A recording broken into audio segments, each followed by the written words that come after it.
आत्महत्या, बाहेरचे बोलले की कर आत्महत्या, शिक्षक बोलले की कर आत्महत्या, अरे कुणी अपमान केला की कर आत्महत्या, अपयश आलं कर आत्महत्या, कोणी मन तोडलं तर कर आत्महत्या, अरे कर्ज झालंय कर आत्महत्या, पेपर अवघड गेला कर आत्महत्या, कुणी दगा दिला की कर आत्महत्या, अरे हट्ट नाही पुरवला की कर आत्महत्या, टेन्शन आलं कर आत्महत्या, बायकोनं त्रास दिला कर आत्महत्या, नवऱ्यानं छळलं कर आत्महत्या, मुलगी झाली कर आत्महत्या, अरे झालं काय आत्महत्या करायला?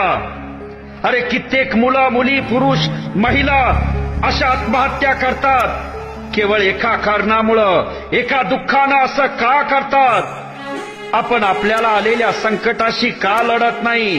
का लगेच हार मानतो?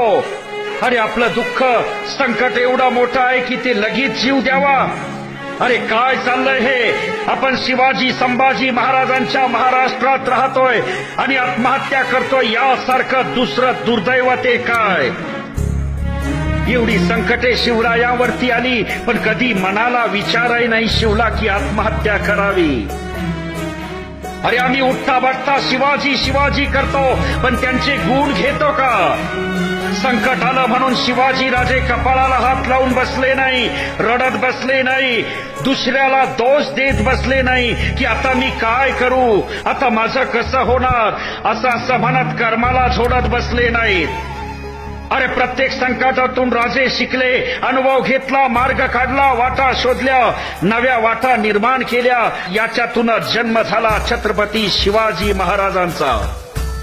अरे काय शिकलो आपण शिवाजी महाराजांकडून? अरे काय आदर्श घेतला त्यांचा? काय प्रेरणा घेतली? मग कशासाठी करायची शिवजयंती आणि ती सुद्धा 3 वेळा?